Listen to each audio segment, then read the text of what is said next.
Welcome back, gravel enthusiasts, to Rusty Rides Gravel. I'm delighted to have you join me once again on another excellent adventure. After that excellent ride in Aberfoyle last time, I found myself yearning for more adventures, but I didn't know where to go. I had too many to choose from. It was actually one of you guys, Greg Mackay, in the comments that suggested that I explore what is fondly known as Scotland's secret gravel, nestled down here in Dumfries and Galloway. So today's route also features in Ed Shoote's amazing Gravel Ride Scotland book, which I strongly recommend you get. The pictures are fantastic, the words are brilliant, and it's just a really, really nice book to inspire you to ride the bike. And also, this route I'm doing today has two optionals that are in the book that I won't be talking about. So if you want to find out about them, go and buy the book. Our route today is a 60-kilometre loop heading north from Gatehouse of Fleet in Dumfries and Galloway. We will ride along the National Cycle Route 7 as we head north along quiet country lanes towards the big Otter Fleet Viaduct and off into the forest of Cairnsmore of Fleet Nature Reserve. Following NCR 7 still, we will pass Loch Grannoch and aim for Clattingshaws Loch before turning southeast and picking up Raiders Road Forest Drive. We will follow the River Dee to Strone Loch and pick up the old Portpatrick Railway over the Strone Viaduct to Loch Skerrow. From there we depart the old railway line and head south along forest tracks and B roads back to Gatehouse of Fleet to finish our ride. Right, without further ado, let's strap in, let's gear up, let's go and explore the gravel rides of Dumfries and Galloway.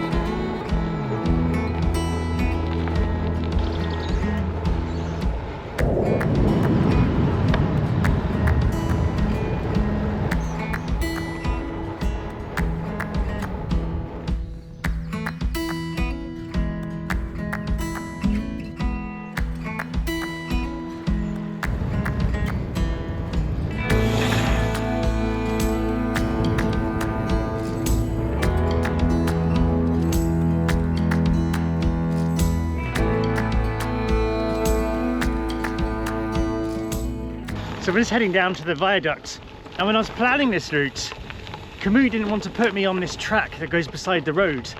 It seemed to imply there was nowhere to go. So I'm going to follow it anyway, see what happens. If not, I got to turn around and come back to the road.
So we made it to the big Otter Fleet Viaduct.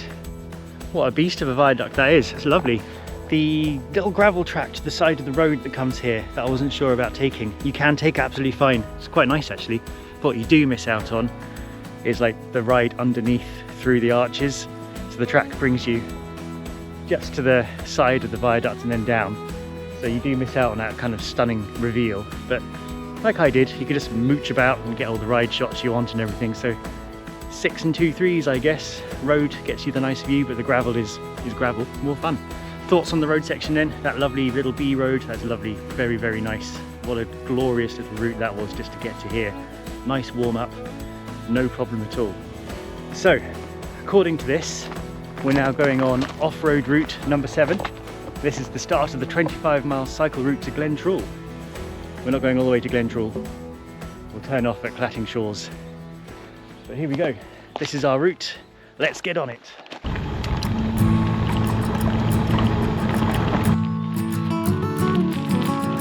So far, this is shaping up to be a lovely loop.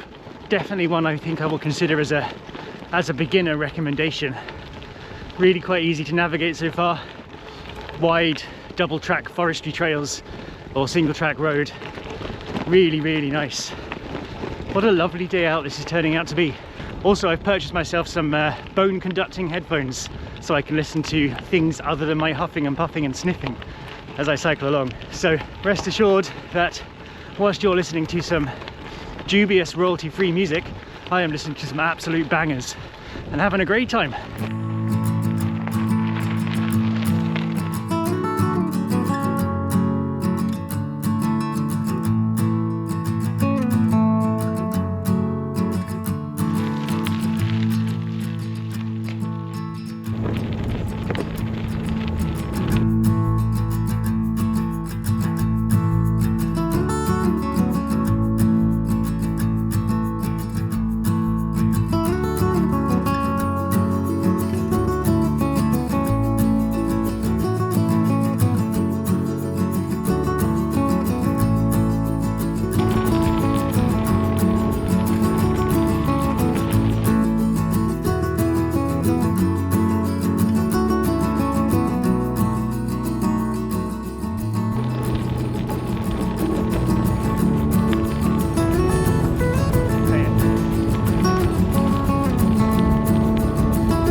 Well, that descent down to Clattering Shores here was absolutely fantastic. What a lovely bit of road that was, gravel road. Climb up wasn't too bad. I probably wouldn't recommend anything under 40mm tyres. It gets a bit bumpy in places, especially if you've got baggage and stuff on. It can get a bit rough, but other than that, easy to navigate, super fast coming back down again, not too hard climbing up. And now we're on the Raiders Road. It's currently closed for logging, which should mean I don't meet any cars, which would be really nice. So we'll have a quick look at Clattering Shores and then we'll bimble on down, I think.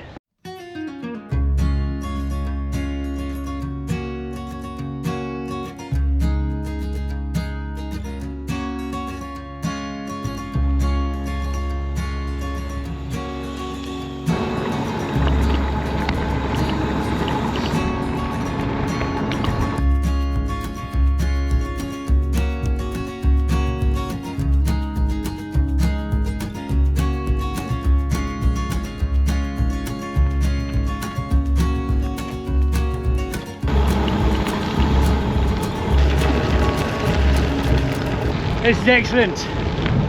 This road is amazing, especially with no cars on. Wouldn't recommend going quite so fast if there were cars here, but wow, this is fun. I just came flying past here and saw this perfect photo opportunity and noticed they've already got a bike posing station set up. So thank you everybody who did that.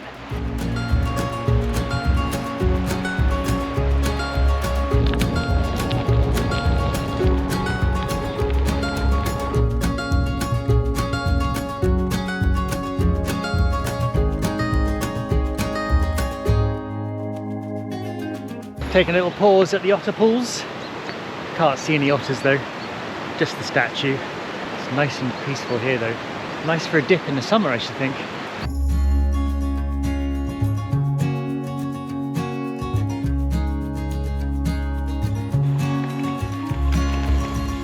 So I'm pleased about the fact I've remembered my water bottles. Getting back into the swing of it now. This route then, this Raiders Road is lovely. Absolutely lovely. I mean, it's extra fun at the moment because there's no cars. It's all closed off at the moment for the forestry work.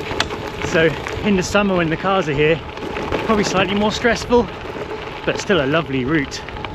I think right now, with no cars, this definitely rivals the claim of Gravel Foyle as the home of the best gravel routes, because this is amazing.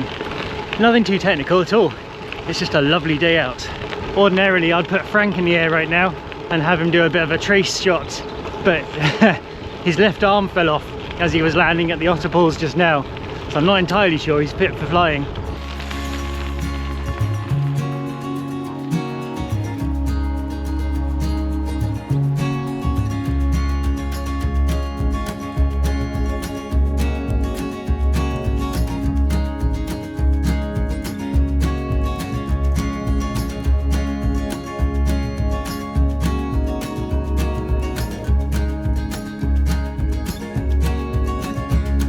So we're at the Strone Viaduct now, picking up the old Portpatrick Railway line. I think that was the two blockbuster bits of the route, I think. So the National Cycle Route 7 north and then the Raiders Road coming back south again. Absolutely lovely, brilliant fun, nice and fast, nice and smooth. Some precarious patches where they've been, like they've regraded it, and there's some pretty coarse gravel, so just watch out for those, especially if you've got narrower tyres. But other than that, absolute dream of a route. So let's follow this railway and see where this takes us.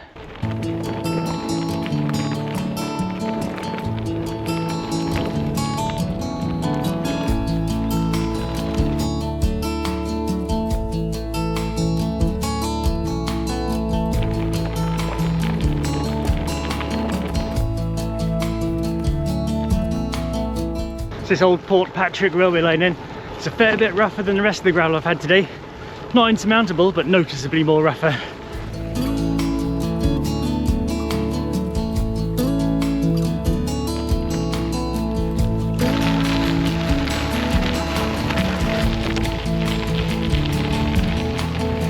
Alright, we're off the railway line now, onto the last bit of gravel road before heading back to the start.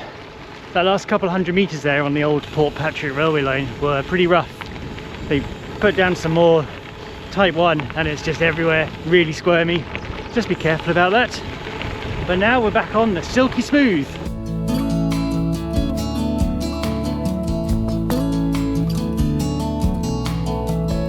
That's a nice little climb up from the railway. Not too steep, just a bit long, but alright. Surface was pretty stable as well. I think that's our track up there, going up into those trees. I'm not sure if we go over that ridge or we take a left. I'm assuming we're going up over that ridge. Oh, let's keep climbing.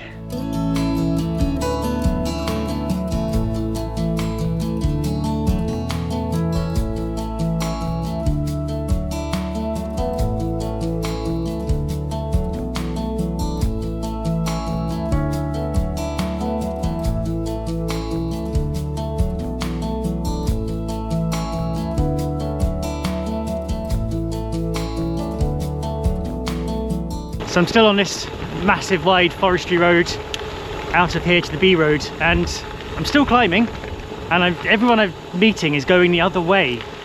So I'm curious as to what they know that I don't, and where does this road go? Does it go up to Clattering Shores? That'll be quite a nice little loop, this one, if you don't fancy the Raiders Road, I suppose. Maybe that's why they're doing it. Let me know in the comments if you know what the secret of this road is.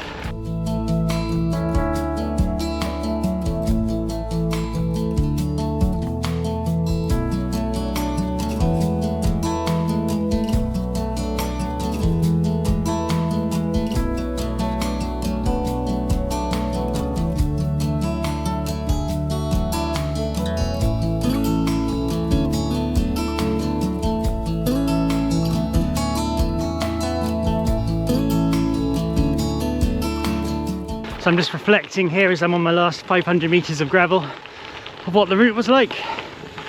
And I would say it's up there. It's up there as one of the all-time greats, actually. It's the nearest I can imagine what it's like cycling somewhere like in the States, with the big wide sweeping roads. It's not like in the Borders, where they just put a quad track up the side of the hill and just have at it, or in the Highlands where you have amazing views but it's often footpath or boggy. This is just lovely dual gravel track all day. Absolutely amazing, absolutely brilliant. Definitely one for the beginner friendly routes, I would say.